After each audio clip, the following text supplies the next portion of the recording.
I remember the 20 ping days. So that was me during my core developmental years. All right, I could have been an LCS player if I had Chicago servers at age 13. All right. I could have been an LCS player if they didn't take it away from me when I was too young to play LCS. Well, there we go. We both get to have cope The dream here. was denied because of the ping.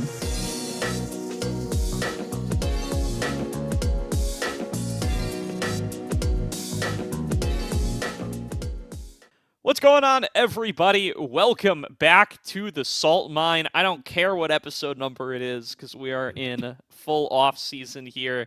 NACL done for in more ways than one, with America's Challengers having been completed just a couple weeks ago. Didn't get an episode out on how that one turned out, but we'll talk about it a little bit at the top. But more importantly, we've got Aegis Champions League Fall 2024 kicking off. Aegis has kindly sponsored us yet again for the Fall 2024 split, so we'll be the official Aegis podcast. We'll get the logo up there for the rest of the split. We'll come in every week and talk about Aegis a little bit. We also are partners for the stream now as well. So on top of the traditional Aegis stream with TDS and I on it every week, Slayer and Quax will be on the Salt Mine stream covering another high-quality, high-priority matchup. So it's going to be a whole bunch of fun. We're going to be super involved with Aegis this split. Love it. Happy to be here. Happy to be regrouping up with those guys. And, yeah, we're going to have a grand old time. There's going to be a lot of games being streamed. We got a new community streaming program going. We'll share all of this in the description for where you can find more info about the ACL and keep up with it throughout this split. But first things first, how's everyone doing, guys? I'm Gordo. I'm joined by Slayer, TDS, and Quax. It's been a long off season, y'all. It's been like 3 weeks before we recorded one of these. Yeah, where have you been? It's weird for me because I feel like it's off season, but it's like not, because they're also about to go do Worlds. So like there's like a real full off season. It's like shorter, but this is like the first phase of the off season. The real off season is like November. Like November, there's just nothing happening in any aspect of League of Legends, but except Aegis. And you know, whatever tier 3 cooks up. So I've just been chilling. I don't want to spoil too many things, but Quax and I had some very entertaining series to watch when we covered 2 of the week 1 games. So we'll get to those. Yeah, that was a lot of fun. I mean, I kind of share that sentiment. It feels like it should be off season, but like, you know, you've got Worlds going on, like you said, Slayer. You've got, you know, ACL. You've got Titan also going on. There's like still these like kind of minor leagues, Risen as well, right? Most of us are involved with that. So there's still leagues going on. There's still like high elo, high tier stuff in the NA ecosystem. That's always fun to cover, always fun to watch, always fun to talk about. So yeah, it's no breaks for people like us at the end of the day. Even when the hype has died, there's still games, and a whole lot of them for sure, especially with the new patch as well. It really has been kind of the Thunderdome over the past week, and I could see Slayer shaking his head. I know the reason you're doing this is because of your solo queue. I mean, yeah, hey, listen, you know, this was a shared sentiment from Colomer. You know, I've seen people that I respect in the NA League community saying that he said, and I quote today, this might be the worst patch he's seen in 4 years. So damn. Don't take it from Pistolcaster in his ear every day, all day. Yeah, though, Shogo mobility. Yeah, well, they have a bit of a point. I'm sure we'll talk about it a bit. I'm not going to say they have a total point and be the 80 carry player here, but I think they have a bit of a point. Yeah. It's rough. It's rough for 80 carries right now. And for me to be conceding that means it has to be really bad. There you go. So it is rough, but I don't feel bad about it at all. So that's the classic. I don't feel bad about it. It's just a statement of fact, though, that it's pretty bad. So I'll take the half win, I guess. Thanks, guys. No, have them help works. You'll get an acknowledgement of reality. You won't get any sympathy, though. That's so take it or leave it. First things first. Yep. I mean, America's Challengers happened. We might as well just we could say a couple of words. I think big win for Brazil at the end of the day, and for Pain Gaming fans everywhere to be able to walk away with the win over Cincinnati Fear.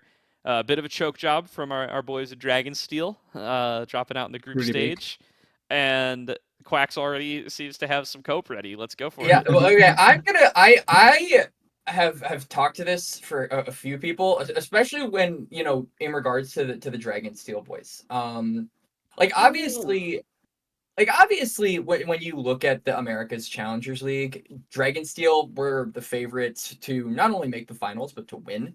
But I think an important thing to like remind yourself of is not only are these players that have not really been out of the States, when compared to Cincinnati Fear, who most of them have played on the biggest stage in the LCS, right? So they are used to brighter lights, whereas I think the players in Dragonsteel definitely suffered from, not necessarily having that experience. And it's also worth noting, Dragonsteel, Maraville, whatever you want to call them, have had quite literally no breaks off since the start of the year. They have been grinding in spring, Seawolf top 32, grinding in summer, Brazil, right? Bam, bam, bam, bam, bam, with like basically 0 breaks. So at some point, and they won those, right? So, or, made finals or did well in all of them.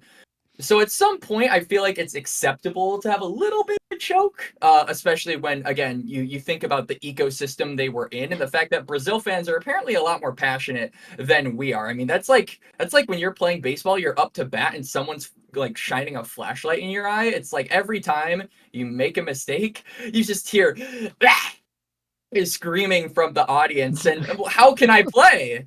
Like, I can't do that. I would not be able to play. I wouldn't be able to focus. So There's my cope. True, but counter argument here.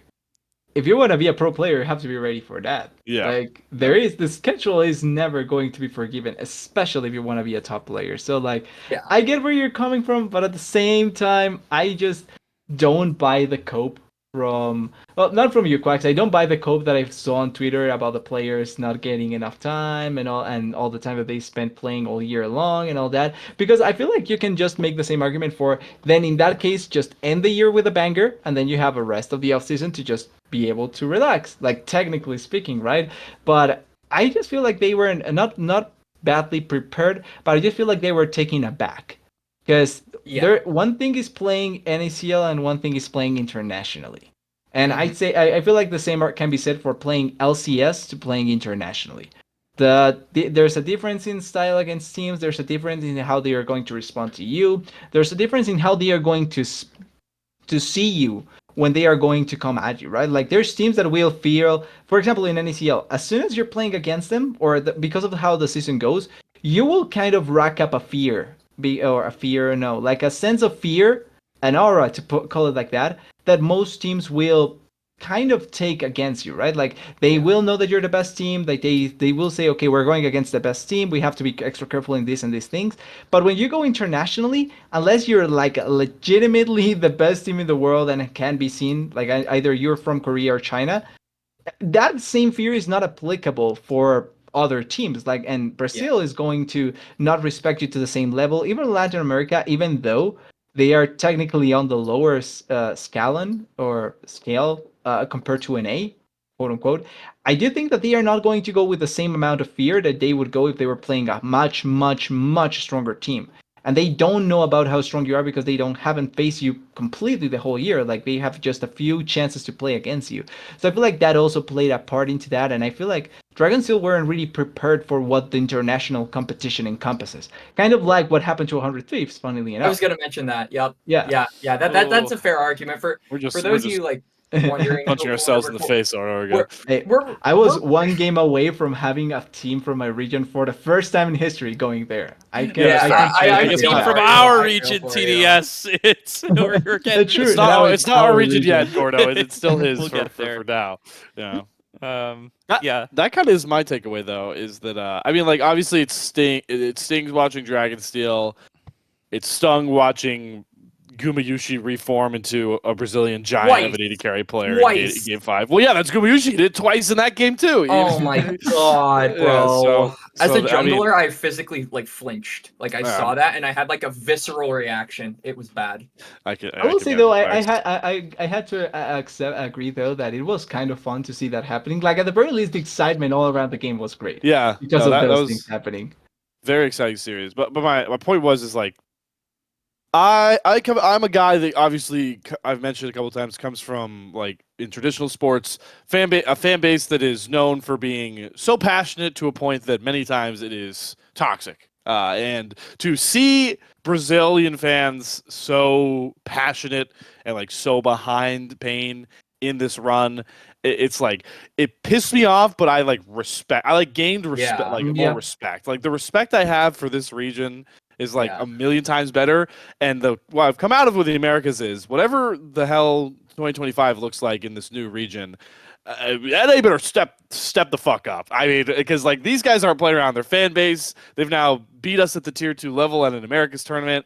And I just pray that we don't turn out like NACS where we just falter and pretend like we're like, we suck. We're always going to be the fucking punching bag of that game. For the love of God, NA, do not be a punching bag in 2 major esports titles in your own continental region, because it's not technically the same continent like it is, but you guys know what I'm saying. That's my take. That's where I'm at now after much time has passed. I don't want to go through like the rabbit hole, but it certainly does feel like even when a team from a certain that's like designed to kind of represent a certain locale. Like a good example of this is like Mad Lions, right? Where they're essentially a Spanish club, or like K Corp, where they're a French organization. Even when they suck, like their fan base is so fucking loud and so annoying, and it's so annoying to the point where I have to like kind of respect it and be like, okay, even our best teams, even like nothing short of like TSM match to that, and we don't have TSM anymore, so there's that. So like, Yep. it seriously is like man, it hits me with like a bit of nostalgia when I was seeing Brazil get so unbelievably hyped, because I feel like we don't really get that anymore. Like I really feel like North America, in terms of that kind of hype and that kind of like expression, really has been lacking. So yeah, that makes me super depressed in a way, and it makes me super depressed that we couldn't even win. But yeah, it is a good thing for Brazil. So seriously, more power to them for winning at the end of the day, because I think that is going to help them and really going to fuel them going forward. Yeah, I agree with all those things about how positive this is for Brazil. I do think I'll acknowledge we may only be able to have this sort of goodwill because Brazil isn't on Twitter anymore. Hey, if Brazil was still on Twitter and we were getting tagged, because I know Brazil watched the last episode. I've seen the metrics. The Brazil tuned in for the RMC episode. If they could add us on Twitter, we might be hearing a little something. But they can't. I was in favor of Pain all along, so I at least would be safe. You and RMC were 100% Yeah. safe. I don't know. It's funny. Well, see, the thing is about that is, I mean, I'm going to be different than maybe some other opinions. I like to think I have tougher skin from my traditional sport. Like, I would have invited all that mess on Twitter to be not all of it, not all of it, most of it. But 3 weeks on, I would be I like, would have you gotten know annoyed, what? Nah, but fuck these guys. I don't feel a fan. I'm not happy for him anymore. Listen, man, anyone that can relate is listening to Philadelphia sports fandom. Like, I that's the life I live. So I would have been Philadelphia. I will never forgive Eagles fans for stealing seats in my stadium when the Super Bowl was held in Minnesota. You trashed my shit. Quax, that Super Bowl venue was picked like way before the season started. That venue was picked like 2 years in advance that you guys are going to host the Super Bowl. Anybody who won the Super Bowl in your building was trashing your building, Quax. I hate to tell you. Yeah, but you guys, what did you? I think you guys threw like a bottle at the arena, or not like in the arena or something, in the grass, and I was like, what the hell is this? Quax, we're most memed on for throwing snowballs at Santa Claus. There you go. Like, so that's how you know it's true. I cannot make fun of any of the fans of your fan cultures, because we were talking about the video from Fuego where they like show the machetes and all of that. And funnily enough, like a week ago or 2 weeks ago, a team on my country, actually a fan from the fan base pulled out a knife in the middle of the stadium. Shit. Like I cannot, I cannot say anything. That's the fan base here. That's it. So, like, we con sports teams for throwing some snowballs at Santa Claus. Teams where TDS watches his football, and like all the leagues in like Turkey and Europe, they're like getting into deadly fights and throwing Like, smoke bombs at each I'll, other. I'll say a funny thing, by the way, as well related to that. Like, I've gone to the stadium here in my country, in my city, to watch the local team. Right? They make you take off your belt because that can be used to fight. So they make you take off the belt. Like, Oh I my actually God. went to the stadium with my belt on, and I had to leave it outside, tied to a pole, because if not, they wouldn't let me into the stadium. I love that. Just nobody's Yep. pants fit. It's anyway. Yeah. No. To to loop back on the tournament, I do think.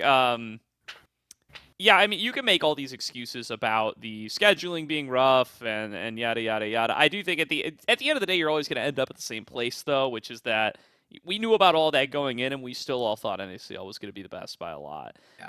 Yep. So the fact Yeah. that they, Brazil and Latin America both were a lot more competitive than people expected, and I think that's great for the event going forward. Even though I do think the results will probably be different when they have to fly over here. Which I assume is the plan for next year.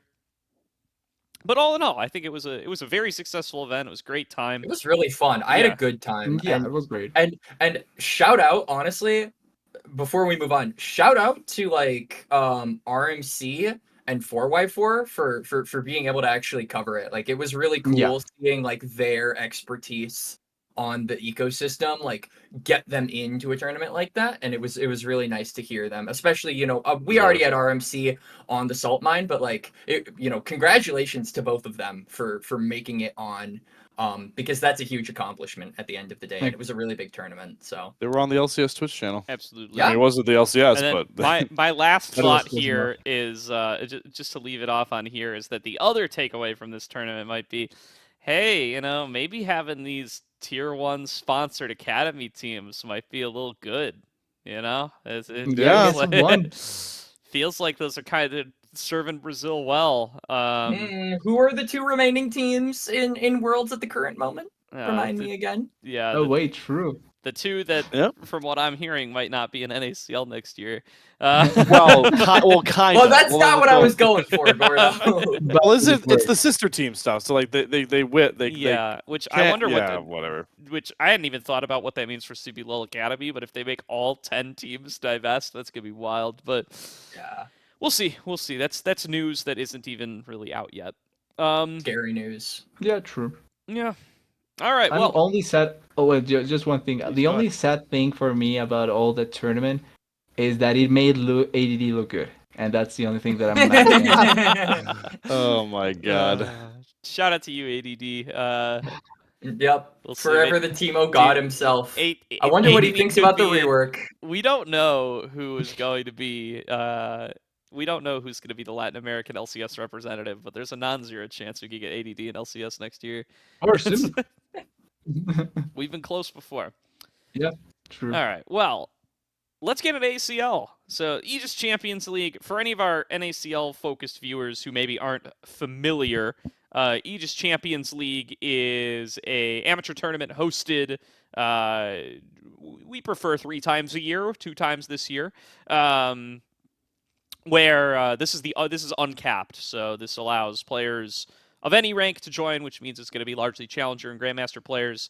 And the fall season is the best season of the year because this is the one where NACL's in the off season, so NACL players are able to come in and participate. Last year, that led to a fantastic split. The best Aegis Champions League we've ever had was ACL Fall 2023. We had multiple players go directly up to LCS. Meech was in that ACL. Isles was in that ACL. Surdy was in that ACL, and then nearly got his LCS shot was as well. just taken away at the last moment. Perry, Young, other kinds of players who were like Yep. right on that Yep. verge of LCS for last year. So it was an awesome event. And we're running it back this year, and we've gotten similar results in that we have plenty of NACL players competing. Definitely our most stacked league of the year. We got 36 teams all competing, and that's because we really didn't want to cut 4 more versus the teams we already had to cut. So awesome league. Really excited to be bringing this on this year. And now we're going to talk about it every episode for the foreseeable future. This is gonna be going on for a couple of months here. Won't be wrapped up until December. Yep. Before we get into group by group, we won't get into team by team. If you go to the Aegis Yeah. Twitch channel, you can watch the group draw show and hear TDS and I talk about every single team as they get drawn. If you really want to do that, or you could just check out the sheet and follow along as we talk about it here, which I think is probably the way to go. Or the LoL Wikia page, because there's one. I just checked. Yes. So you you have can a also go there. Wikipedia. Huge Yeah, shout we're out doing to Wikipedia. Miliana, for Miliana, keeping that yep. up. Thank you. I Thank you. think Quest helped out there as well. Anybody who Yeah. participated in that. And it is up to date, so you also will know the matchups. Just quickly to point that out. So perfect. Great job. Good Absolutely. shout out there. Love to have that. So before we get into group by group, any overarching ideas about ACL here this season that you guys want to share? So one thing I kind of wanted to say that was a little interesting, and I do want to preface this. I was not really a part of the ACL in last fall. I believe that was the first time I ever got like a tier 3 opening was last year for fall. But Quax is such a he's our little baby. He's our Yeah. a little bit, You started, but I'm not the actually you baby did have anymore. Times there. I feel like you did cover there sometimes. I You covered it. I think Mirage Alliance was. you got the first week, I'm pretty sure. I The think first first week. week. Yeah, Slayer because- and somebody else No, did the Slayer other and did the first Septi. week. Septi. Oh, okay. Yeah. I thought AML Quax caster. got the But first but week. Quax I know definitely Quax stepped was in a there. couple times. I know. Yeah, I he was clicked there. in my I know I reel. covered for you at least once because I remember Gordo, who at the time I thought of, or I guess I still think of as the man in play-by-play. Now you know he- better. he- That's I still do, man. I said I still do. But you told me to study up, and I was like, shit. And I remember I had to beg my bosses at my IRL job to let me leave an hour early in order to cast it. And they said, as long as it's not busy. So I was working like Barry Allen at the club and just straight up zooming around, At the making club. sure everybody got like attended to, like all our guests got attended to. They said, you know what, go ahead, came in, casted it. But I want to get back to my point. The most interesting thing that I found this split was the sister teams, actually. Like we've got I believe it's 2 organizations with sister teams, which is CCG with their No, main CCG 3. Dorado, It's and there's another Polestar. one. Polestar. Polestar, Yeah, yeah. CCG Polestar, Dorado, Dorado, Polestar. CCG. and it's really interesting seeing like the tier 1 teams, or like the teams that are either in literally NACL or top of tier 3, like decide to invest in another team entirely. Like I think Dorado is kind of used to doing things like this. Like if you're familiar with like other leagues outside of the AML, maybe stuff a little bit lower on the totem pole in terms of like rank. They love putting in as many teams as humanly possible. But like CCG, it's really interesting to actually see CCG and Polestar both who already have super high-end projects in their main rosters decide to kind of faction out a little bit and go to a sister team. And those sister teams are also probably going to do super well. Obviously CCG, Glorp, we'll talk about them, but they did well in week 1. And then Pulsing Gooners and Polestar are both in tier 1, so it's cool to see that as well. But I kind of wanted to get like your guys's handle on it, because like sister teams are not a thing in tier 2 and tier 1. So like how do you think it'll reflect later down the line? Yeah. Well, So- really quick before we get into Yeah, it, yeah. I have to respond to this really quick. That study up from me like a year plus ago, so unserious, by the way. Yeah, It's so but funny he to doesn't me. know you. It was Yeah, I know I it was didn't such know a you. throwaway comment. It's so funny to me now realizing he's like, You oh scared man, the shit Gordo out of needs me, me to boy. study up. That's so funny because if From you'd the said that IRL to like stuff. if I was stepping in the double play by play with you, you'd send me that, like I'd be like, he's fucking around. That's He's so like, funny. study up, man. Yeah. Quax is like, oh shit. No, dude, I was literally casting like Emerald Plat leagues, and like Yeah. I was like the definition of a fish out of water. I know. So, That's so funny to me in hindsight. Yeah, Oh, that all really, right. that really shows that Quax was quite literally just a little baby waiting Well, to listen, hatch dude, and come up. there's like, nothing wrong with that's taking the it way- seriously for ACL. Yeah, no. Oh, yeah, oh, I no, did it. Oh, no, trust no. me, I went crazy on the notes. I like looked at the Leaguepedia pages, and I went like, absolutely buck fucking wild, and it was That's worth so it. funny. The other thing To, I would uh, want to That's add the is there's some like de facto sister teams too. Even Mhm. though that, or some, I guess you'd say de jure sister teams rather than de facto sister teams. Because there's Gentle Hearts, which is basically ISUB. Um, Yep. yeah, it's other than Lawrence, but it's Cross, Drew Dozer, Makel, and Nausicaa are all ISU players. Although I think Nausicaa's And then graduated, and but still. and then I guess like AMI, we talked about it. AMI is basically Straw Hat, no? Or no, well, so Mirage. the AMI roster is Mirage Alliance Baguette, but there's not another Yeah. Minus the AMI. mid laner. Minus Yeah, the mid yeah. laner.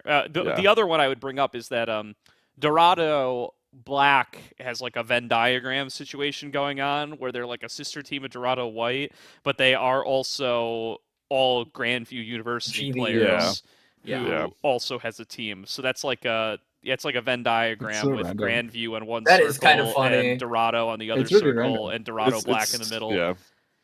It's kind of just like it's just like probably the Grandview's like, yeah, we're not gonna let you guys just like be our team, and it's like we don't want our name on it. That's probably what happened for some of those instances. I back to the sister team question. I do want to shout out Crim and CCG because I would argue that they pioneered this in the ACL. They did actually have two Yep. rosters last ACL fall. Okay. We already mentioned that one.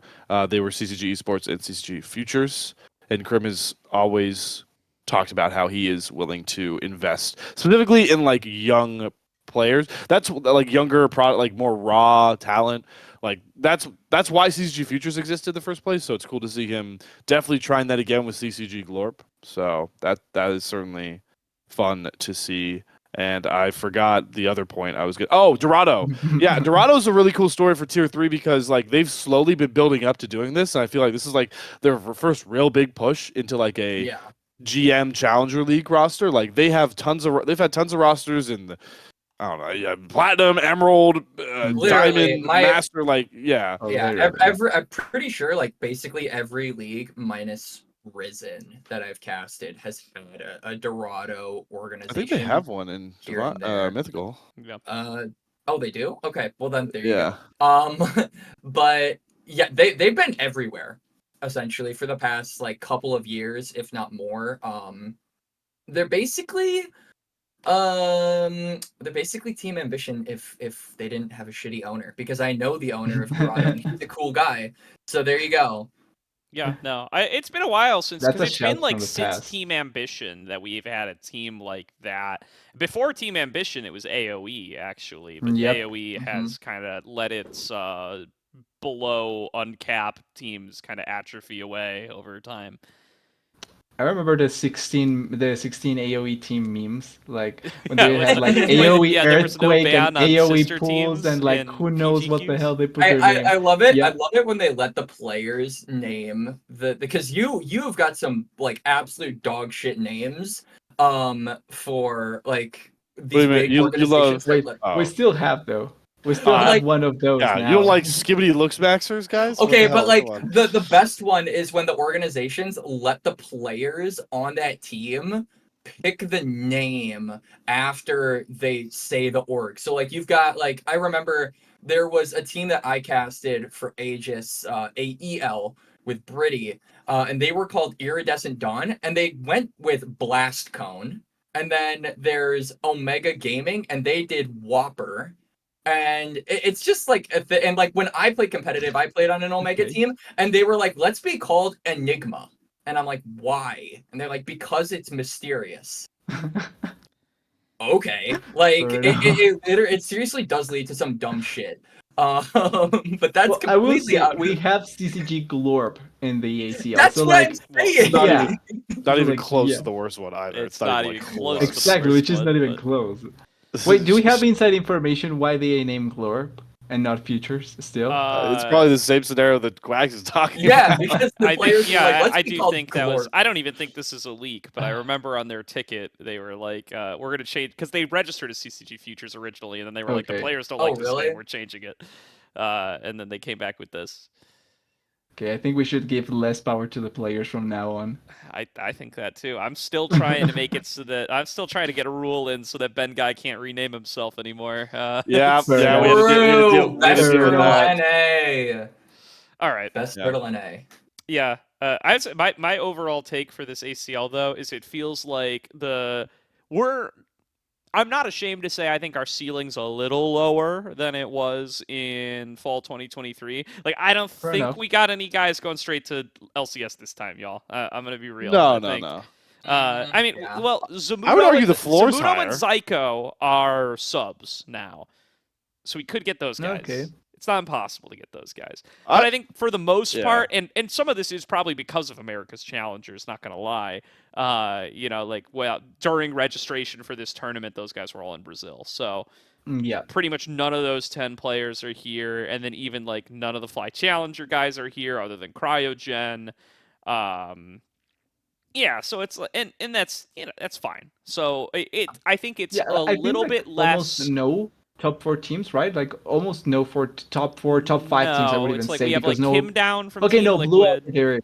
So top 4. Yeah, we have like Kim down from Team Liquid. We have all the Blue Outer guys, but that's Blue Outer. about where we tap out, which is Yeah. fine. And then the flip side of this coin is I think the floor is a lot higher. I think we have way more yeah.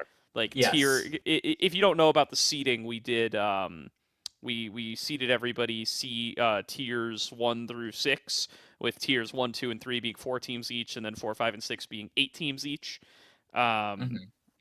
And then drew the groups with 1 team from tiers 1, 2, 3, 2 teams from tiers 4, 5, 6 per group.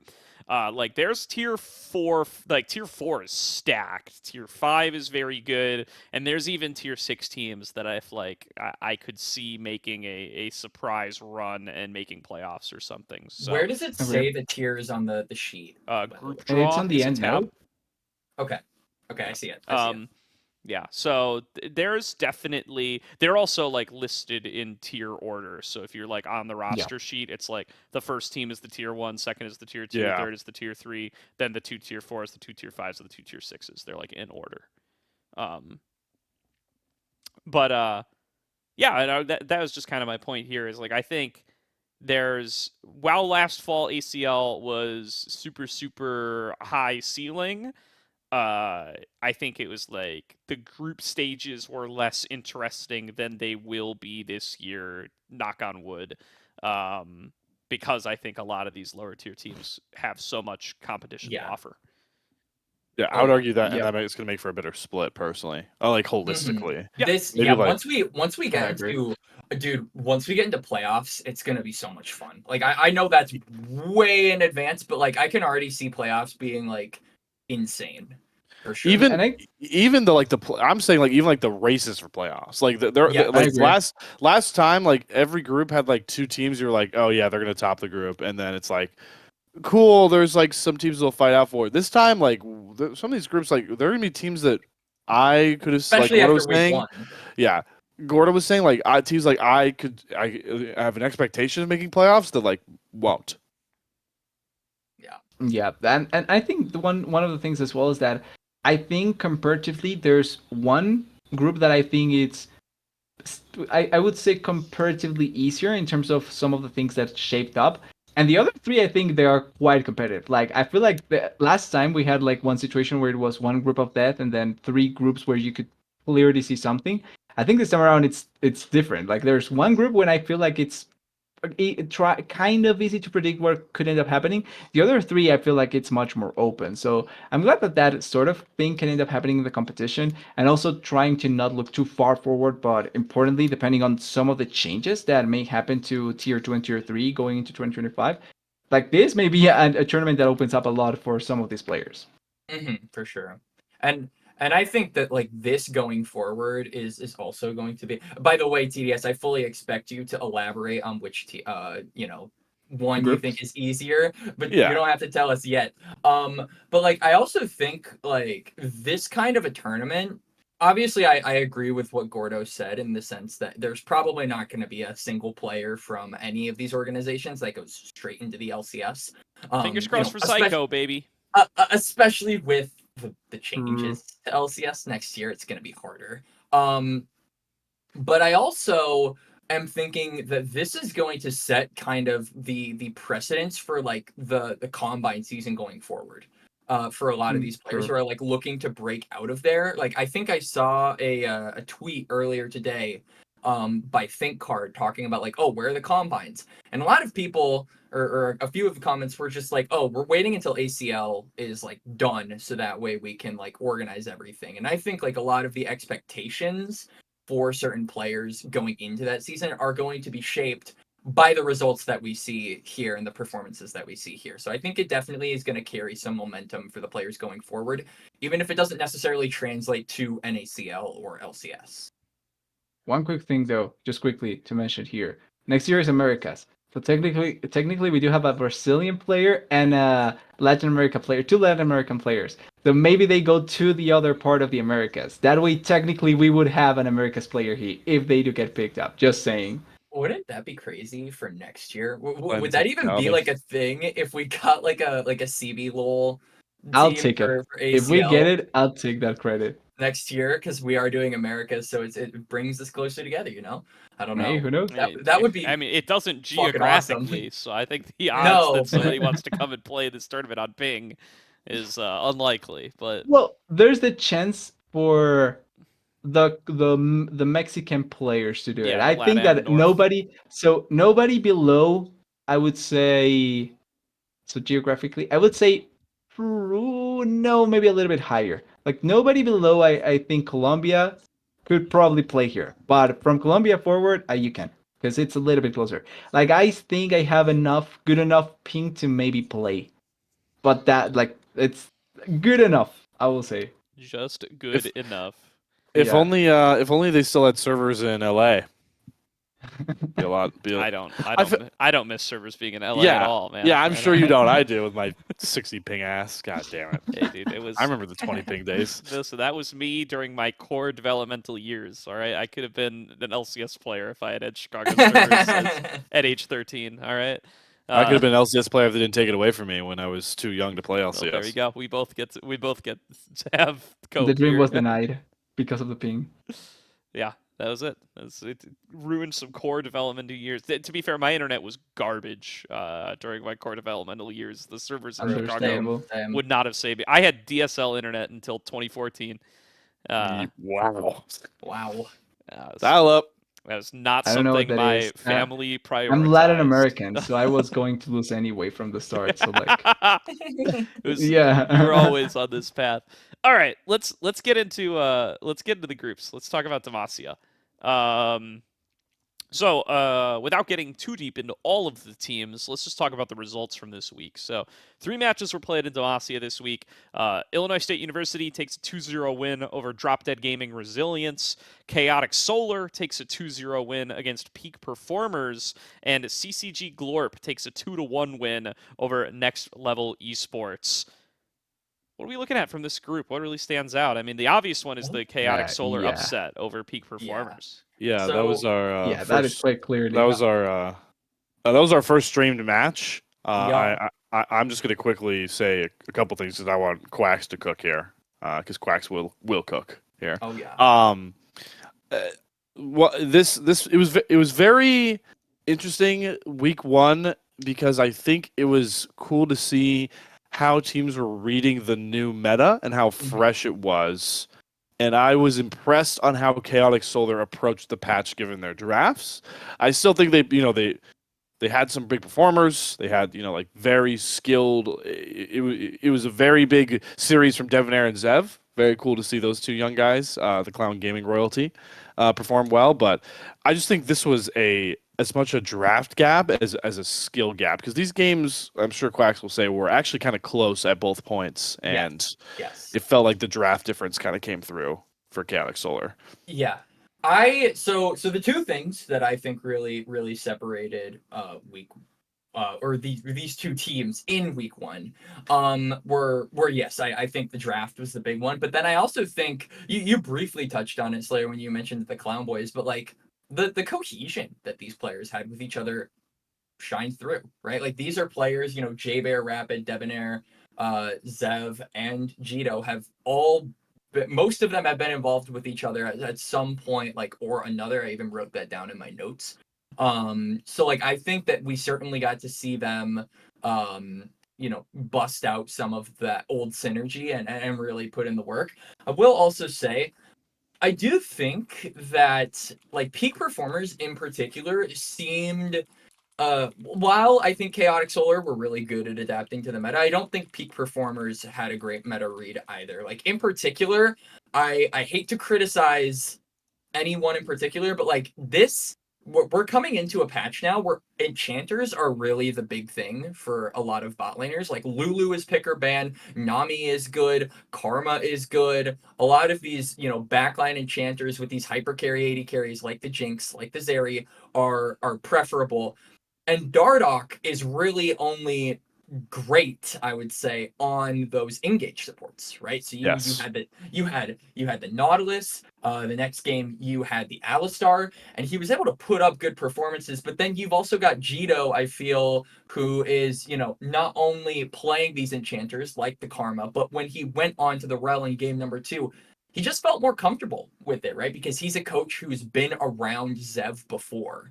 I believe. So it is, I felt like that showed in spades. The other thing I will say is it really felt like peak performers could not close games out for shit. Like they were really good at getting something on the board, but they could never really close the book. Like in game number 1, it felt like Alorum had no way to die. He was on the Tom Kench and he was against a Olaf, Jarvan, LeBlanc, who, mind you, was the only Fed member coming out of Chaotic Solar in the laning phase, Ezreal, and Karma.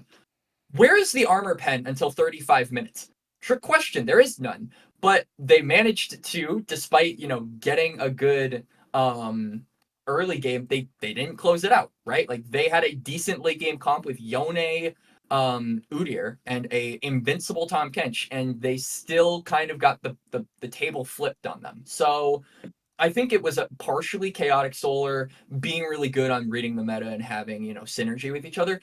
The other thing is I think peak performers were really lacking in week number 1. So I want to see that adaptation going forward because this is a team that a lot of us, everyone on the seeding committee included, who isn't talking and who isn't there to speak their piece, a lot of us that peak performers were going to be one of the big dogs in the Demacia League, right? And definitely better than Chaotic Solar.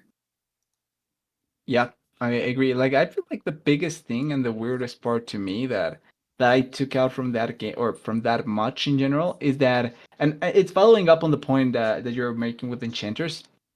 Dardoch was never that when we think about what he went behind in, and he has games on the enchanters, but like when he won on his when he won back when there was Mirage Alliance and all that, when he won the ACL, and then also when he won was it the NECL OQs, they were playing more so with the engage idea in mind. So I feel like that is going to be an interesting dynamic that they will need to watch out for. Because I also like with Sagewabe, right?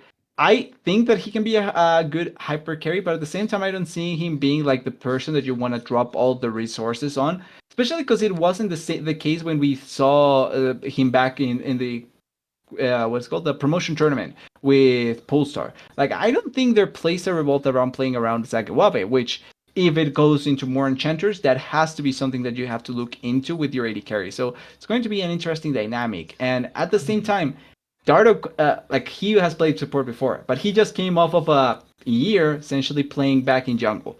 So I would assume that he needs to make the readjustment back into support. Not saying that it's going to be impossible or difficult, but you do still need to adapt to the change into going to that role. At the very least, a couple of weeks. And I think the team also will need a time for to adapt for a little bit more cohesion because, like you're mentioning, I think Chaotic Solar has much more cohesion in general, just because their players have been playing a little bit together. That being said, I don't take away anything from them. I feel like this was one of the harshest matchups that they could gone for to start it off, and they pull it off in a 2-0 performance. That's a really good way to start off your group stage, and importantly, it puts the pressure into every other team because now you have to either beat peak performers or beat Chaotic Solar. And I feel like one of the two is going to be easier than the other, but at the same time, Chaotic Solar Net has the edge on top of you. Yeah. think that's definitely all true. Good performance from Chaotic Solar, and that immediately makes them a team to watch in this group. Obviously, this group also has Polestar. They had a Yeah. break the first week, as did all the Seed 1 teams, but definitely already a little bit more open of a group. The other thing I would want to call attention to is that Next Level Esports do take a game off CCG Glorp. Yeah. And that's CCG Glorp playing Zumudo, by the way. Zumudo played for them in week 1 Oh, I over did not see Barrick. So even more so, right? Like, if you look at the Yeah. Next Level Esports roster, right, this is the same Next Level Esports team that made kind of a surprise run to 3-2 in OQ's last split. But minus Asila in mid lane, who Yeah. is on And now Ole it's Miss Burger now. King So or whatever. they brought in Burger King, who fans of Masters leagues will know. He's like played in Risen Divine, and he won AML this past split. So I mean, a huge jump up for him. And then with the rest of the squad that was able to make that run before. So I mean, them taking a win over CCG Glorp, who were running, Zamudo, Vakin, Ninim. Like, I think these are like these are real players who have had like real success at the tier 3 level or the tier 2 level if you're Zamudo. So I think it's notable that they were able to take that game. And I still have my eyes on Next Level Esports as like a team that could be a sneaky competitive team. Yeah. Yep. And then I guess we could briefly touch on Drop Dead Resilience versus ISU. I will say this ISU squad, more to come in future weeks, but this ISU squad is really interesting. Like, I think that I was not expecting Music to be completely cut off from his BOL counterparts, but I think it'll be cool to see kind of how he meshes with Meslo and PCL. And I didn't get a chance to cover the matches. I don't believe they were covered in week number 1, but it is going to be. I feel like ISU has the opportunity to potentially break out into top like 3. Like, I would say a lot of people are going to unanimously put Polestar as the leaders of this group, even though we haven't seen anything from them so far. And then like Chaotic Solar Peak Performers, that kind of got thrown for a loop, and CCG Glorp as well are probably going to be up there as well. But like, ISU have a lot of really good players, so I think if they look strong, they can make Demacia's, top 5 potentially really competitive. Like, there are Agreed. 5, there are 5, maybe 6 teams in here that I can see being in the top 2, not counting Polestar, who I'm assuming are going to be in the top 1. So it just makes it that much more competitive, I would say. Yeah. I think this is like exactly what Slayer was talking about earlier with like the race for playoffs will be super exciting. Like, one of Yeah. Polestar, Peak Performers, ISU, Chaotic Solar, CCG Glorp. One of those teams isn't making playoffs. Which is insane. Yeah, it's gonna be. I Spicy. do. I'm gonna wait to I still think Peak Performers is a clear 2 personally. I do. I'm not ready to panic on them yet. For one, because as the storyline sucker I am, ACL loves to have a team that doesn't do well in the regular season make the whole run. If I'm not mistaken, I know it wasn't the fall season, but that Team Fish Taco roster was the one that ended up winning ACL winner. Yes. And they were, I mean, what the hell were they in the regular season? I mean, they were They like all FF'd over the a place. game, and Yeah. they were. And then and they as- lost the next series. Yes. So I don't like to panic on teams in the ACL, especially teams that are clearly have not had enough time to scrim together. I would wager a lot that this team has not put a lot of scrim hours together with just the pure composition of this team. Like Alorum, wasn't playing. Like, they weren't playing with Alorum. Robbie Bob and Dardock were playing together, obviously, for a lot of summer, but not in these roles. So you switch that around. Sagi Wabe was, the Polestar player, and then Kitsuo was, I believe, in the same kind of place as Alorum. So you have the fact that it was a fresh patch, and then I am willing to bet Peak Performers have not been able to scrim a ton because players of this caliber, I don't think are going to immediately jump into scrims for ACL. So I'll wait it out before I start playing the fun game that Quax is playing of, is ISU the 2? Is Chaotic Solar the 2? I still think it's Peak Performers. I'm still going to roll chalk, but I will obviously still admit there definitely are clear threats in this group that will challenge for that second spot. without a doubt.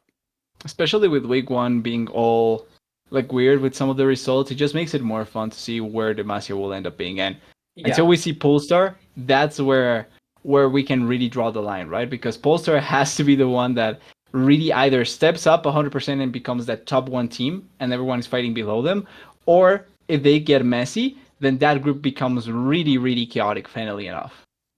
We'll also say it is kind of hard to gauge the top of the ladder on Demacia until Converse play their matches, and they are, getting hit by the hurricane. So I hope they're all okay. Sure. They're in my thoughts and prayers.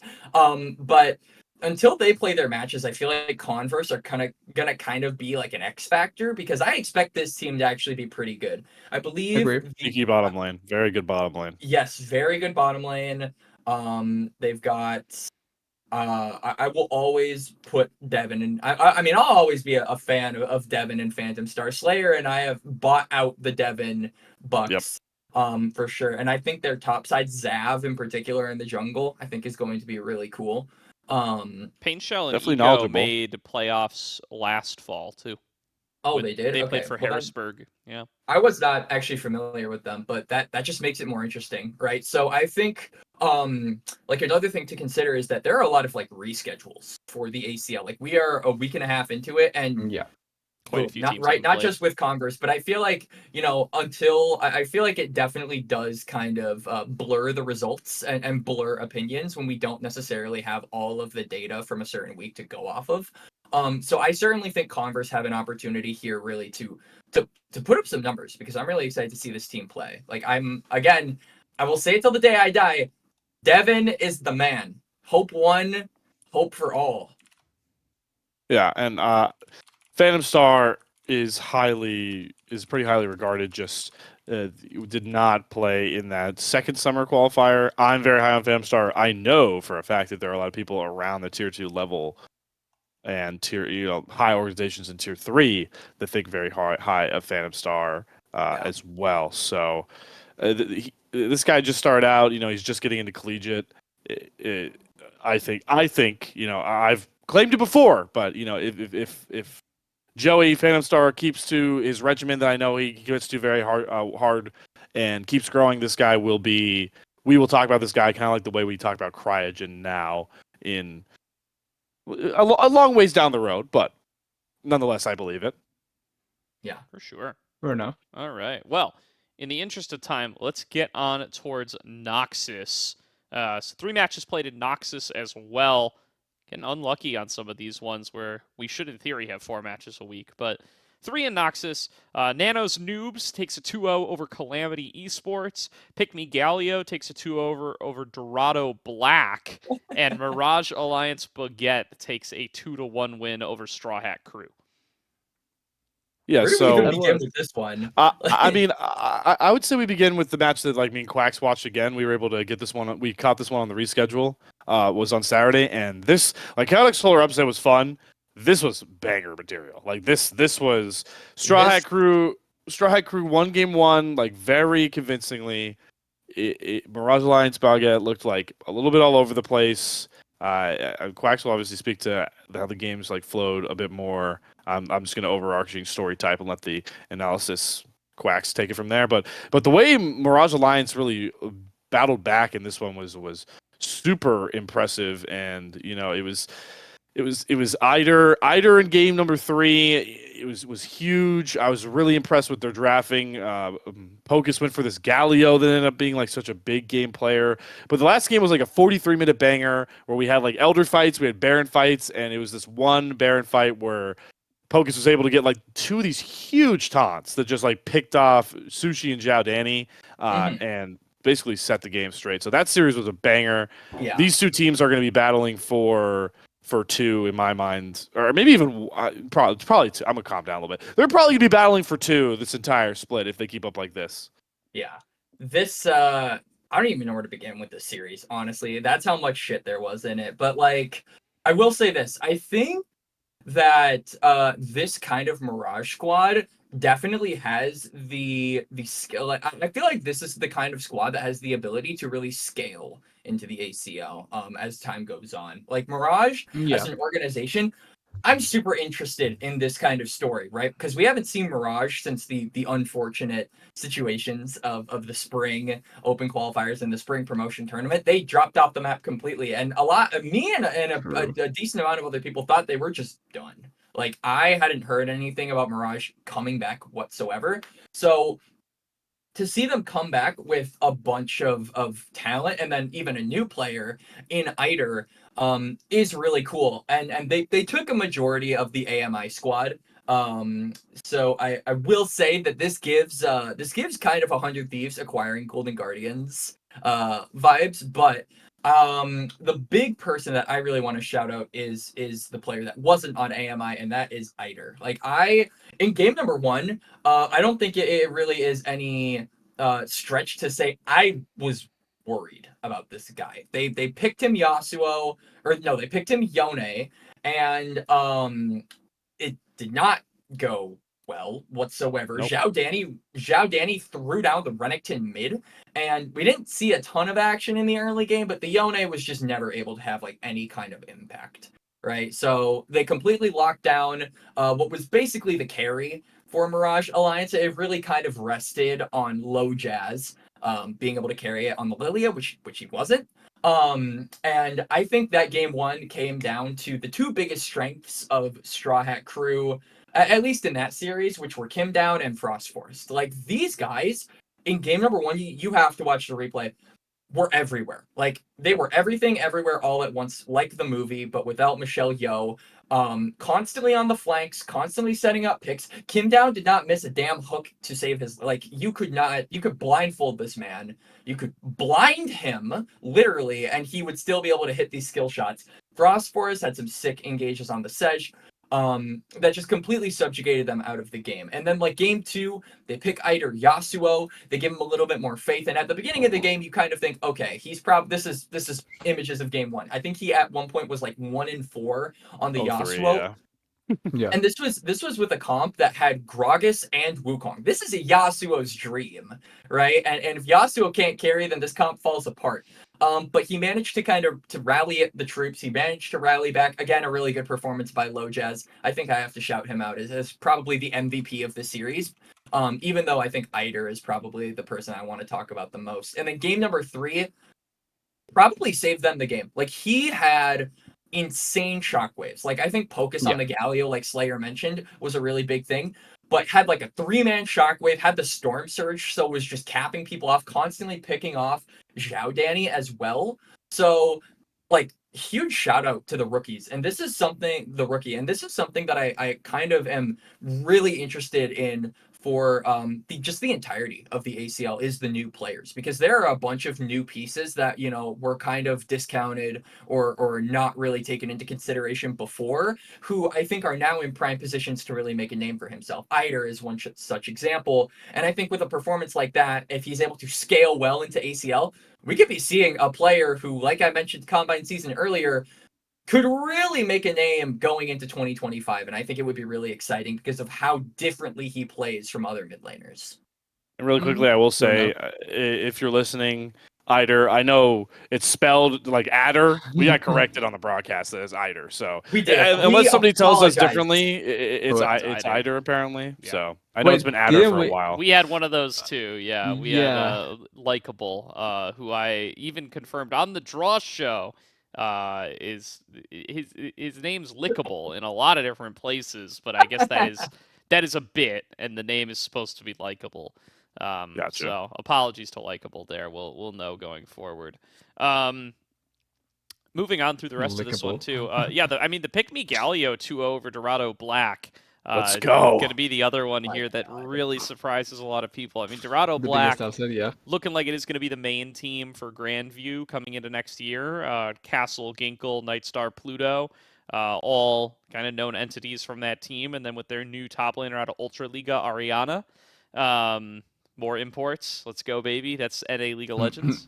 It's just We like will support you, LCS. Turkey. We will No, support you. I mean, hey, I'm Agreed. hyped. Well, first of all, Ariana It's like the one that isn't Turkish. All Damn the rest it. are Turkish. Ariana's Polish. Oh well, I'm sorry. I'm sorry. That's actually like probably extremely disrespectful. Well, wait. Did they play in the Turkish league though? No, you No, said the Ultraliga. He played in the Fuck. Polish league. My bad. Okay, It's okay. Happens. that's close enough, I think, geographically. Well, TDS, that's like telling They're all an Irish ERLs. Irish. That's like telling an Geographically. Irishman he's Scottish or something like that. That's I think there's a little more distance there. I think there the geographic distance helps actually rather than hurts. I don't know. fair enough. Ariana, are you offended? Are you not? Let us know. It's happy to have all these new international players aboard. Actually, though, it's super exciting to see a lot of these Yeah. guys come into. All of them are on student visas, as far as I know. They're almost all on the collegiate teams. But really cool to see them coming through and getting to compete here in ACL and how they can do against the players that we've been familiar with for a long time. Clearly, the answer is not too well, as Nanos Noobs are able to take them down. Some of the players on this team are definitely ones we've seen before, right? Like Amaz just got to make a big run. Him and Ivan both. Illuminate, correct? I don't know if he's actually name changing to Oranges or if he's just messing with us. But, Wait, oranges, really? yeah, Oranges is Ivan from Yeah. that Reluminate GG team Yeah. that made a run alongside like Amaz. And then I know like players like Hub and Nukes and even X Royal have been floating around in OQs for a while. So it's cool to see this team. This is one of those teams that I think could kind of make a bit of a surprise run. And they're getting started early as they are able to take down this win over Dorado Black, which is a team that by default you would have had as like 4th, 5th in this group. But that's Pygmy with Galio Nanos. Pygmy Galio beat Dorado Gaming Black. Nanos Oh, Noobs beat what am I talking Calamity. about then? Yeah, Nanos Yeah. Noobs beat Calamity Esports, which is a little bit more expected. They did win. Pygmy Galio, That's a good though, thing. They a did team win. that is only really known as being Pygmy Galio minus Sanchovies, able to come in with a huge surprise win as a team that was seated universally at the bottom. Maybe that's why they won, actually. I will also say I think Pick Me Galio's read on the meta is pretty fucking fantastic. Like I don't want to predict what we're going to see, going into week number 2. But like a lot of it kind of seems like through week 1 we got to see what was kind of chiseled out. And I think a lot of it has to do with, mid laners. We've got like Storm, Surge of Users, LeBlanc, Syndra. Junglers, we've got, yeah. Or, maybe your ego with the Yone. But like, I think Pick Me Galio were really on top of that. Like they first pick Syndra, they get Rel, Jarvan, Renekton, Sivir. Like, dude, this Wombo combo, like just like I haven't even seen the matches, but just like looking at that draft, it's like, wow, that is a draft, and it's no surprise that they won that game. It seems like they just had a better handle on it overall at the end of the day, and I think Dorado Gaming Black. The big thing that worries me for Dorado Black is that, hang on, why is it not Well, showing other up? than like the inherent issues with dropping games to seed 6 teams, Yeah, and what yep. that does for the rest of your Quote, season. unquote, weakest team. I really am interested to see this bot lane in action. Like, I think Pluto Nightstar, like, obviously these have been players that have kind of floated around, Sealol and what's the word? Open qualifiers for a little bit. But I think when you take into account the strength of competition that bot lanes like this encounter, like they can look good in a certain medium, but then and you put them into something like this where I feel like they're going against, potentially better players, and it's much more difficult. So I feel like, if you're not able to beat Pick Me Galio, like if you drop it here and you're not able to pick the ball back up, then it's going to be really, really worrying for this squad, who I had a lot of expectations going into. Like, I think Castle and Ginkwall and Ariana are a really good top side, a really interesting top side. But, obviously dropping a series this early that you shouldn't be dropping is really concerning. So I hope they're able to pick it back up again. Yeah. Well, Yeah. this scenario is kind of the complete opposite of what happened with Coz and Peak Performers, right? Because Coz and Peak Performers is when you get a team that now is in a much better position because they beat a higher top 4 opponent, right? But this is now for Dorado, you lost against a quote unquote weaker opponent.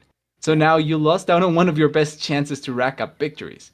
Now you need to stack up against teams that will be quote unquote much more difficult, and that takes away from their chances of securing a playoff spot in the easier way. Which, by the way, I was going to say before we started with Noxus, but I think this is the group that I was referring to as the quote unquote easiest groups, or the group of life in my eyes. Really? Because I think that the other groups are much more tougher. Yeah, I think the other groups are much more tougher. I But can we'll get see into them that later. too, except But for the this fact was that quote Pygmy unquote Galio bad. just took a win. Yeah, that's the thing. Like this was the quote unquote group of life until Pygmy Galio win. Because now with Pygmy Galio's win, I don't know anymore if now we have a group of life, if now we just have 4 groups that anyone can actually fight against each other. Maybe not the number 1 seed of the other groups, because I still think Polestar should be much better. The other sister team of Polestar, what was Pulsing it? Gooners. Pulsating Gooners. Yeah, is that I was thinking Goonstar for some reason, but yeah, Pulsing Gooners. That's a and- better and name. I'm not gonna Goonstar. lie. That's a way actually. better name. So Jupes. Jupes, Yeah, get on the phone. I can name much better than them. And then Piltover, I think that it's much more contested, but like we'll get into that with AoE as well. But like I feel like apart from the top groups, now each group just feels like there could be a really good fight for the playoff spots. I no longer think that maybe there's the argument for group of life with what happened with Pygmy Galio. Yeah. Yeah. I do I- think I like looking definitely- at these really quick, looking at these Yeah, go. scoreboards, what's surprising to me is the performance from the top laner on Pygmy Galio, no name random dog, who I think that name strikes me as familiar. Did we have them in like Divine or something once upon a time? Slayer Quax? I don't know. No name random. Neither of those names are what he has on the roster for Pygmy I know, Galio. it's an alt account. Prior to It's an alt account. If you go to this alt account, he's got it in there. right. He's like high tier human or whatever is his main Yeah, high tier listed, human. but then Nope. no name random dog is another account, which I feel like I've seen in like Masters leagues and stuff before. I could. Why be don't you just wrong. be Meow Meow Mix? It's not Meow Meow. He's Mix, coming to there's hunt no us. way, But Oh either my way, God, this guy it kind of never took escaped the legend. hilarious. this guy took Ariana to town a little bit this series. He has a again, haven't seen the VODs, but he has a 7-2-2 Camille game, followed up by an 8-1-5 Renekton game. Tops the damage charts on both of those. That's pretty good. That's a pretty good Yeah. performance. I'm giving him a slight tax because Kabil's cracked on this patch, but outside That's like true. that's a slight tax. It's a slight tax, but yeah, that's actually very interesting. Get a better name though, my friend. That's too many syllables. No offense. No name random dog. You want to Yeah, be it's- covered by us? Make our job easy. Don't be best turtle NA. Well, Low Jazz is its own enigma, man. Yes. Honestly, at this yes. point, it used to piss me off more. Now I kind of just Dude, laugh. I love how it's like Yeah, he's or- like or you it's could- actively hurt. Like I gotta be honest with you here, dude. I don't mean to call anybody out here, and but this is for your own benefit. We had people on the seating committee seating the team lower, and then finding out like, oh, this is low jazz, Yep. so it is all of AMI. Like they were literally Yeah, seating that's the fair. team lower because they did not realize that it was the same player and the same team. You're hurting your You're directly hurting your team with these. Yep. man. It's- I do That's think true. the best ever like rename that I've ever seen from a player who didn't actually have their IGN was when Shogo went by like Just it's my god, yeah, just all yeah, just yeah, just whatever that is, or whatever, yeah. Lawrence Yeah. is playing in this tournament as a barcode name, by the way. Yep. you're not- Fringe. I love you, Lawrence, but you're not free of Crit- this. It's Barcode names are very season 8. Where have you been? Dude, Quax is saying that. Damn, just No. get snapped on. Yeah, it's been 7 So- years. You can move on. So to get back on track here, what's really interesting about some of the like the out of the top 3 tier teams in Noxus with all these weird wins and stuff is, especially with like Dorado giving Black dropping a game here in to Pygmy Galio, is that my opinion of Noxus is that it like I think the top 3 are kind of slotted. Maybe that's a hot take with I know a lot of people like Supernova Dark Matter a lot. I really just think that like Mirage Alliance Baguette are an AMI team that's just going to keep playing together, keep getting better. And if Eider's like still very good, then like they're going to make playoffs. I'm very confident Straw Hat Crew is going to be fine. Like the players on this team, like the ceilings for especially like their main guys are like super high. Like Dr. Calculus, Zhao Danny, and Sushi are all. Yeah. Dr. Calculus being the obvious most improved player, as he in fact won the award for the qualifiers. But like Zhao Danny reached his peak. Like he never made a top 8 run. He did on the Gentle Hearts roster, certainly wasn't Zhao Danny letting that roster down. Sushi, we've talked enough about Sushi in the qualifier run, like with where he's at, and then you have veterans Kim Down and Frost Forest like surrounding them. Like this roster will be fine in my mind. I'm not worried at all about Straw Hat Crew personally. Let's get on to Piltover and let's try to move a little faster because I need to eat. Piltover had 4 matches. Piltover had Gentle Hearts Gaming taking a 2-0 over K9. Dorado Gaming White taking a 2-0 over BlackRock Esports. Kosa Gamers taking a 2-1 over Grandview University. And Contingent Esports taking a 2-1 over Guangdong Flying Tigers. I think that last one is probably your big upset. I think sky's the limit for this team.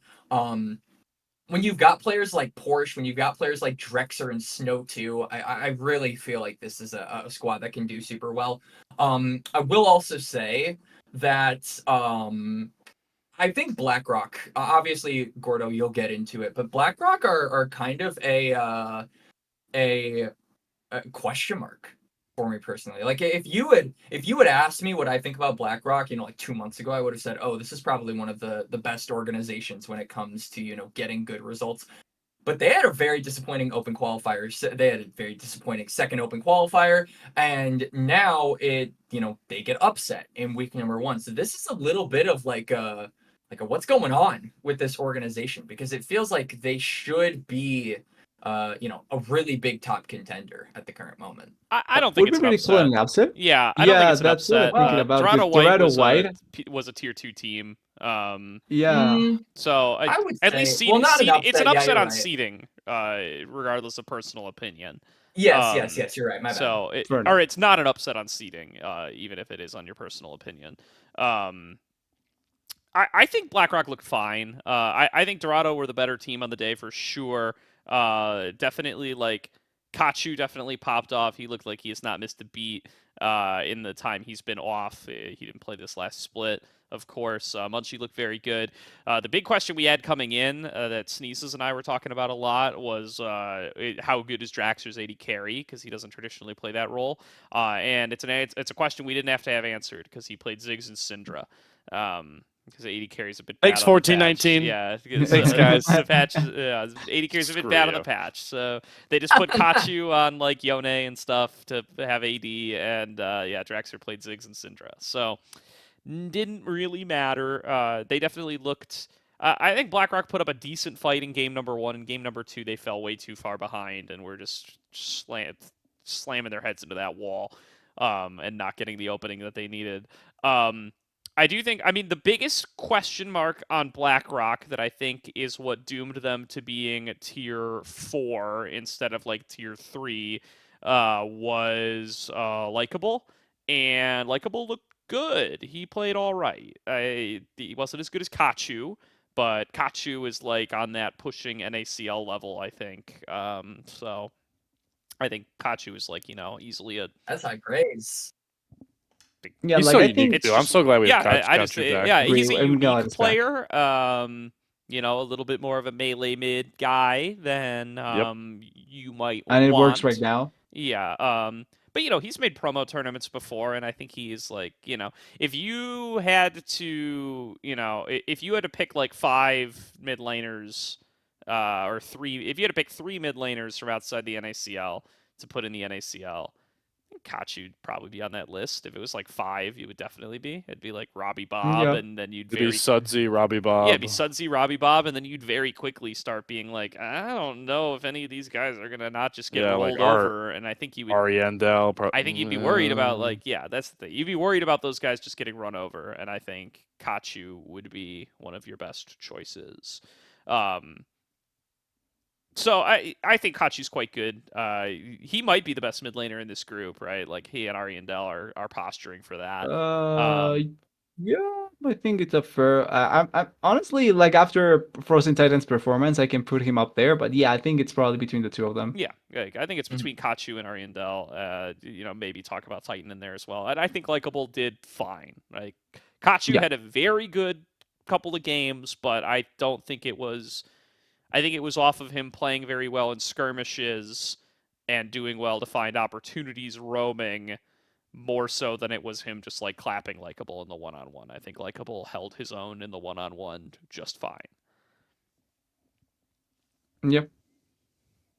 I agree in general with that. And also, I just wanted to bring up quickly, like with the group thing and all that. I see where we fundamentally disagree there, Quax, because you say like the argument for the easier group is because AOE was going to be weaker, right? Like that's I should add a caveat to that. I think that while I do think AOE is probably,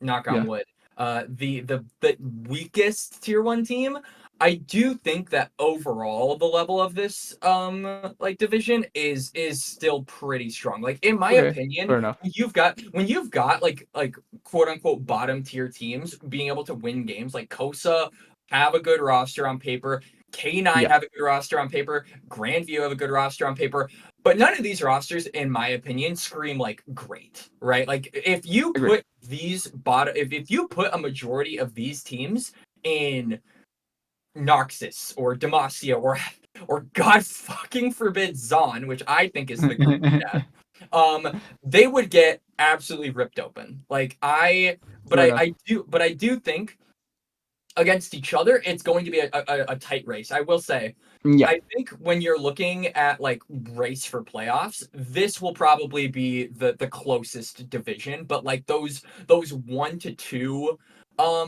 seeds as well are also sort of up for grabs. But I would be more interested to see who's going to be 3 and 4 because obviously you have GFT struggling, which is kind of a team that a lot of people were thinking would probably be top 3. Gentle Hearts has a really good squad, right? But we'll have to see how that shakes out. But like Kosa, K9, GVU, these teams that a lot of people write off as probably not able to make playoffs, could make playoffs. Like I genuinely think that there is a chance for them to actually do that. And shout out to our boy PVS on K9, by the way. Not biased at all, by the way. No, of course not. But I would say like race for playoffs in Piltover, in regards to those bottom seeded teams from the division is pretty damn close. But I do think unlike other divisions, seeds like 1 and 2 are also potentially up for grabs by other teams. I agree, and that's exactly why I thought this was going to be a much more difficult group than Noxus originally. Because I thought Noxus was pretty straightforward. I thought this was what's going to be much more up for grabs. And I agree the sentiment. I think AoE. I think I was one of the people that put AoE tier 2, I think. So I think I did put them tier 2. So I will say I think they are one of the more beatable tier 1s. And I even think they probably will. So I think Dorado White will beat them. And I think they're going to take their tier 1 spot, their number 1 seed spot. But like that's a TDS opinion only. Yeah, I definitely share that sentiment. I certainly think that Piltover's got some surprises. That's for sure. Yeah. I think if week 1, if week 1 is any indication, not only does Piltover have some surprises, ACL just has some surprises, guys. Watch ACL. Like, goddamn. Sure. All right. Well, let's wrap things up. Let's get to Zaun. Yeah. So Zaun, 3 matches yet again. St. Clair Saints take a 2-0 over Cupid Esports. Skibbity Looksmaxers take a 2-0 over Briarcliff Chargers. Am I allowed to throw up? Worst name in the... You're allowed to do whatever you want, Quax. And then Ember Foxes take a 2-1 win over OC Esports. This is another fun crazy here. I'm going to say this division, I called this division the group of death. But I will say this is like going to a fireworks show and finding out, like week 1, this is like going to a fireworks show and finding out they're like all sprinklers or sparklers, rather, where they just like kind of are like little bitch flames. The fact the Bitch fact that flames, neither okay. the fact that neither Pulsing Gooners or Ole Miss played in week 1, I think really dumbs down how we can judge this division, because by all accounts, those are the two strongest teams. Those are the two teams And that Clown make Gaming didn't get to Zaun. play. And Yeah. Clan as well. Those are the two squads that make Zaun, in my opinion, the most fucking insane group of all of them, because Ole Miss were super duper close to being a tier 1 team, but just got barely etched out by Pulsing Gooners. So I think it's really kind of sad that we didn't get to see either of them play in week 1, because I would have loved to talk about those teams, but I have nothing on them. What I do have, though, I will say, I am super high on the Ember Foxes. I put this team tier 2, and I believe they have a roster move now, but boy, oh boy, I seriously, I love this squad. Like, if nothing but my boy Reppy, like, I think Azog, how do you pronounce it? Azog, I think it is. Azog had such a good showing in Summer OQ2. Agree. That it is kind of disingenuous not to talk about it. Colthrow, also known as Meslow's dad, also had a really good OQ2 performance. Hawk and I can attest to that. And I seriously think that this squad has the potential to like potentially fight Ole Miss for second if they can scale up and potentially level up. I think top 3 in Zaun is going to be so exciting. I'm so excited. Here's the thing about the Ember Foxes is I do think they have they are going to downgrade in support as the season goes, because Claritz did not play week 1. Zyko played week 1. So it is hard to replace Zyko. So I believe Chookies is what we're hearing is going to be the new support but for them. Chookies is also good. Chookies is good. It's like the problem is where you were before it's, to now. but, it's Zyko. I suppose. Man. I mean, come on. I suppose. And nothing against Chookies, obviously, right? But like, it's just I mean, like, Zyko is the level. If there's going to be a player that goes from this league to LCS this year, I think it should be Zyko.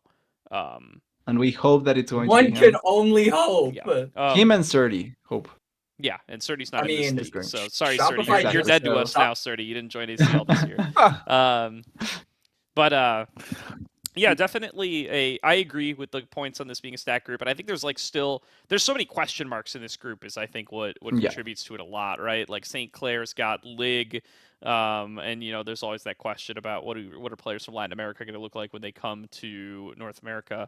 And then Kairos as well, another TCL player coming on in. I referenced him earlier. Oh, Turkey. Some of these, that one's actually Turkish, yes. So some of these new international players are definitely going to be interesting to check out. And then there's like the Rough Beans enthralled bot lane for Clown Gaming.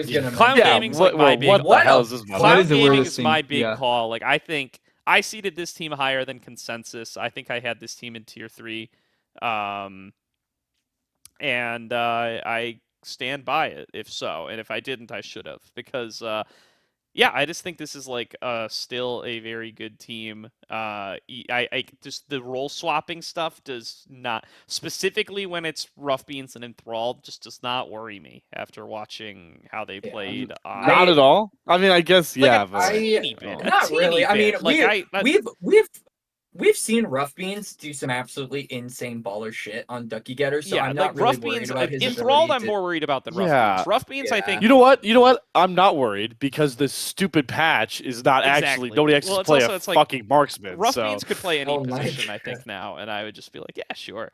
Enthralled at support, I'm a little more worried. Like Enthralled at support, I'm a little more worried about, but emphasis on just a little. Would I like this team more if it was Rough Beans mid, Enthralled AD carry, and like Hiccup support who's on their bench? Yeah, probably. But I think Papa, Rough Beans, Enthralled in those roles does not worry me too much. I like Boil the Oil. He's like ACL royalty here. U13 is going to be a big question mark. This is like a guy on U13. This guy's been floating around as a sub all year, but this is like kind of his first real starting role. I don't know what to expect from him. I don't know what to expect from him either. He's a couple of players. Questions. A couple of players I've talked to are pretty high on U13, actually. Yeah, I mean, Okay. we'll see about that. he must like have some. He must either be friends with some good players or have the respect of those good players, and Or both. usually those things go hand in hand. When you're strangers on the internet who only play solo queue together. But yeah, like he was a sub on the Sleepy Callers, and then he was a sub on Clown Gaming, and then he was a sub on the Ducky Getters, and all of those teams had some very good names on them. So they clearly like value having him around and on the team. So I'm very interested to see how U13 looks in his like true debut. I will Yeah. also say what we said about Piltover, kind of being close all together. I feel like the opposite is kind of true for Zaun. Like obviously the top three, we talked about the top three being the big thing. I think outside of the top three, this is probably the most predictable group in like of all of them. Like I will say You though, think so? I do think so. I think the opposite. But I will say where they lack in like the difference between the top teams and the bottom teams, they make up for it in memes. This is like the monsters and memes sort of group, because realistically, maybe they don't do insane on the results, but Skibbity Look Maxers and Briar Cliff Chargers, now that's content. And that's what I live for at the end of the day. So, I hate their names. I just hate them too, but it's delicious trash, and I cannot wait. I So hate them. I think I disagree with Quax. Really? I actually think this is a very open group with a lot of chaos. agree. I think the Zaun will be chaotic, mainly because I think Cupid has some very fun picks from the qualifiers. I think Lancelot, Link, and Wenwin looked very good. What team were these? Illuminate guys, or am I putting them the wrong tier? Lancelot Link, I think Lancelot Link he is a was Illuminate guy. on Reluminate. Lancelot Yeah, Link I was think he on was. Reluminate. I mean, the most of the rest Wenwin of might have the... been on. Wenwin might have been on Wang Town. Yeah, I think Wenwen was on Wang Yeah, Town. so they were pretty. They had some good runs. I like that top side, which is enough for them to like at least threaten from 6 in my mind. Clown Gaming, yeah, is fun. Shout out to Rough Beans, hilarious. He's now on Twitter. Wenwin was He has on a contingent, default. by the way. Oh, contingent. okay. Continue. So still a good roster. Still Yeah. performed well. Shout out to Rough Beans with his default logo on Twitter. Responded under an enthralled clip of him playing Vayne and went, "That's not support." It was hilarious. I thought it was funny. What? Yeah, you can find it. And then so Clown Gaming's obviously fun for what Gordo's fun. This group's also fun because I all think we're all taking stakes in different teams. So it sounds like Quax is an Ember Fox's guy. Gordo's a Clown Gaming guy. I really like St. Clair. I like the St. Clair roster. I love think- Flocon. I will say I do like him, but I will plead a little bit of ignorance on that. Yeah, so I like the fact they Okay. have the collegiate buff of all playing together. Most of this roster has played a lot together. Ricky LaFleur, Maddie, and Miracle have played a lot together. I'm with Quax on Flocon. I'm high on Flocon. I'm very high on him. Lag, we'll figure out that, but this team has put a lot of reps in together. They're dedicated to a long CLOL tournament. I think this is a team that will like scale up as this split goes on, and I think they have ceilings in big places. I've been impressed by Maddie and Flocon the most, and Miracle actually. Miracle's actually an underrated support in my mind around tier 3. So I think St. Clair is going to be a playoff team, and I think they could threaten to be.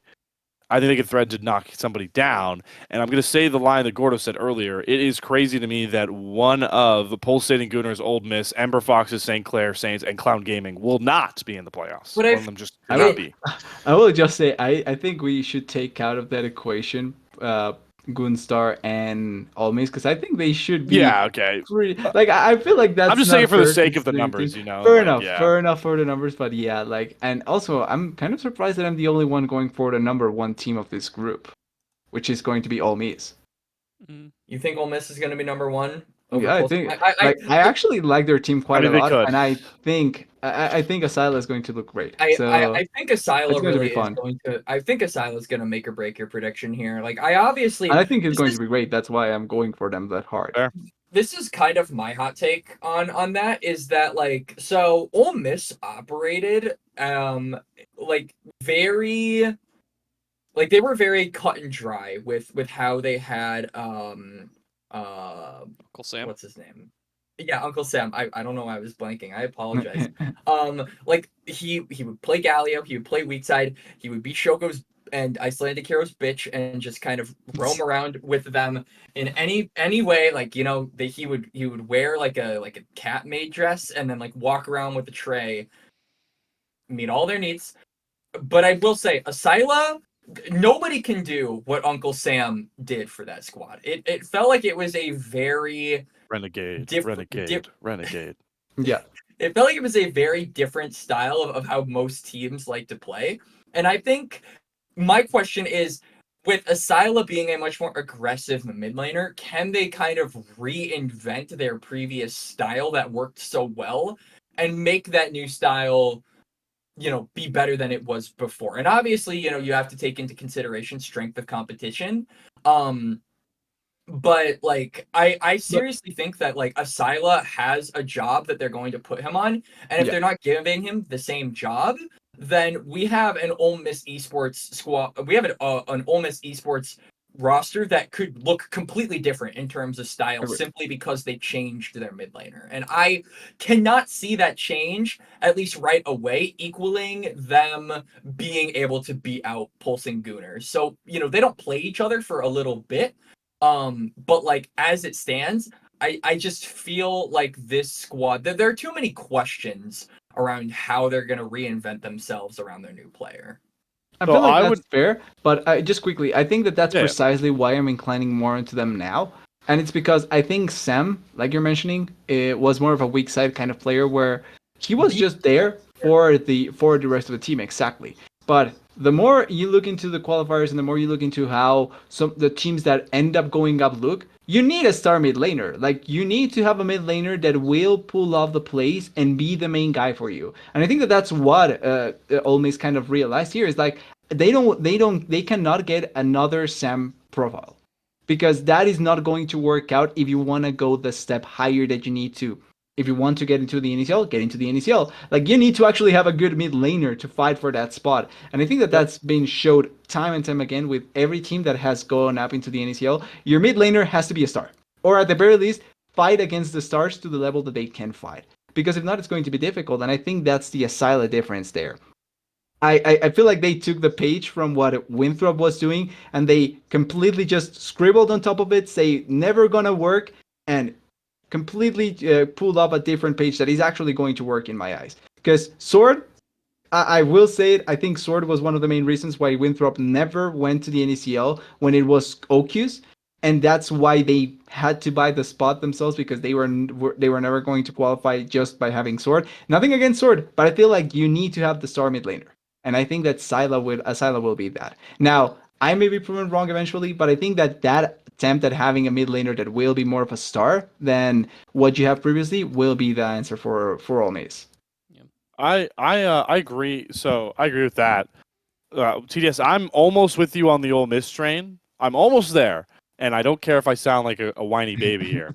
The patch is the only reason why I'm not, because like Fair this enough. patch is the most. This is the most Shogo nerfed patch I've ever seen. And if you ever tune into one of his streams right now, he is losing his mind trying to play just Marksman. tune into his Twitter, he's losing his mind. That's also true. It's been fun. I will say it's been really funny to see it. As an spectator, it's been hilarious. Yeah, but I mean, even if Asyla's big, this team like still runs through Shogo. So. I will get if we see some patch changes or like to get Shogo back on his Shogo champions. Like, I'm with you, TDS. I think they're the number one team, but just right now they're not. They'll cave to the 80 carry whining well before playoffs. I believe it's so hard. They already kind of are, by the way. Yeah, it's just impossible. We won't have season 8 once again. It's okay, guys. I don't know. I think like season 8 is so overblown, dude. Like, everybody remembers like Reckless, stepping down and letting Blippo play bot lane, but like nobody remembers. It was bad, bro. What? Season 8 was bad, bro. It was bad, but nobody remembers that during that same time, like rulers over in Korea still slamming everybody on traditional marksman. Like, it wasn't impossible. But like, let's hang on and take a step back from competitive and remember this was the year that we had Aurelia's rework. Am I the only one? The whole year, sure. I'm just talking about 80 specifically. And the worst rework of all time, and I will defend this until the day I die.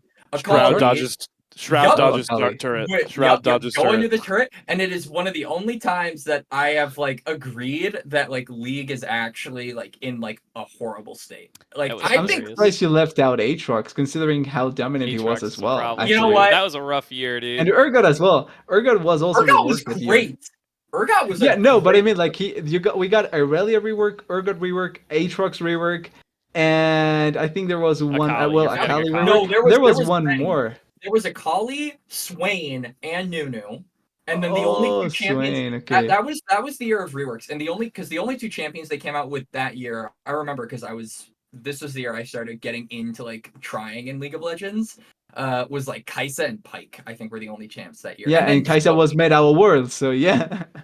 Yeah, and then Pike was a nightmare. Kaisa was a nightmare. Zoe was the worst nightmare I think we've ever had on Oh my release. god. I have detention to blame for that, the Zoe OTP streamer, because he play tested the champ, and when it was strong, he said it was weak, so they buffed it. So there you go. I mean, listen, game's the game, man. I can't hate that. Recognized game. All right, the only last thing I want to talk about in the Zaun group too is Slayer. You were mentioning fandom for the Saints. The other thing I want to call out about St. Clair's roster is so they announced Sama as joining their varsity team when Sama committed to St. Clair. Okay. Which I mean, at least the Leaguepedia editors took to me, and Sama's going to be like the starter on the varsity team, and Ricky's going to move to sub. When they register this team, they have Ricky as the starter and Sama on the bench. I do wonder if we get to see a little bit of Sama here, though. I know that guy's like super high elo. Yep. As shown his face a little bit, he played on like one nameless team in OQs once upon a time. But it's a player we have not gotten to see much of in the tier 3 space before. So I do wonder if we'll get to see some Sama games here and there. No disrespect to Ricky LaFleur. Love Ricky LaFleur every CLOL, 100%. But yeah, it'll be interesting to see if they split some reps or if it's just Ricky all the way. Yeah, but could be like the moment where they begin to set up for when Ricky's gone, because Ricky has been there This for a is while, Ricky's so he last has. year, I believe. Yeah, exactly. So he eventually has to go. So I think it makes sense that they are trying that, and I feel like the best place to try that has to be ACL. Like, get him some reps against top tier competition, prepare him for potential CLO next year, and you have a player already stacked there with after Ricky goes. So I think it's a perfect decision. If you haven't watched, by the way, if you haven't watched Ricky's interview at CLOL last year that Hawk did, great interview. Definitely recommend it. He's got a really cool story. He's got a great attitude. Yeah, big fan of that player. So I'm happy either way. Either St. Clair gets to show us their new prospect, or we get Ricky to keep playing. Hell yeah. Well, I believe before we close out here, just one kind of final message to people watching. You probably noticed we didn't really talk about the matches that much in the Zaun division, and that's because none of them were streamed. So if you want them streamed or covered, maybe get someone you know to apply to, be on The community streaming. Yeah, well, They we're will also be streamed. Yeah, we've got like- community streaming starting this week. Eventually, though, too, but so that more should make it coverage. better. But hey, man, more coverage. More people, the better. More the better. More coverage. Cooler ACL looks. That's all I gotta say. And also, Aaron, I'm calling you out because you said you wouldn't be in the ACL, and here you are. So thank you. That's all I gotta say. All right. I'm happy you're here, Aaron. Let's Thank you. go. All right. Yeah. I am too. Stay tuned. This is dropping Friday morning, so tonight, at the time you're watching this, will be the next round of ACL matches. Follow this Twitch. Aegis Esports GG. TDS and I will be covering Clown Gaming versus Pulsing Gooners, as both those teams have their debuts. And then over on the Salt Mine Pod Twitch channel, Quax and Slayer will be covering Illinois State University versus CCG Glorp. You can check out those two squads. That's going to be a fun one. Plenty of community streamers doing other matches as well. I'll put that link in the description if you want to go and find any particular match and see if it will be streamed somewhere. I know like Gentle Hearts is doing GHG versus AoE. There will be other matches as well. Breezy is covering Pulstar versus the Agency. If you want to see one of the top teams in the league just absolutely demolish someone, good luck the Agency in that one. Hey, let's hope the Agency puts a good fight. Yeah. Let's hope. So My camera's died. Oh, never mind. It's back. All right. Well, that's as good of a time as any to close things out. Thank you all for tuning in this week. There goes my camera. I knew it was done for. What a great image to end it What over. a great image to end it on. Thank you all for tuning in. We'll be back next week. Stay tuned to ACL this weekend, and we will see you guys next time.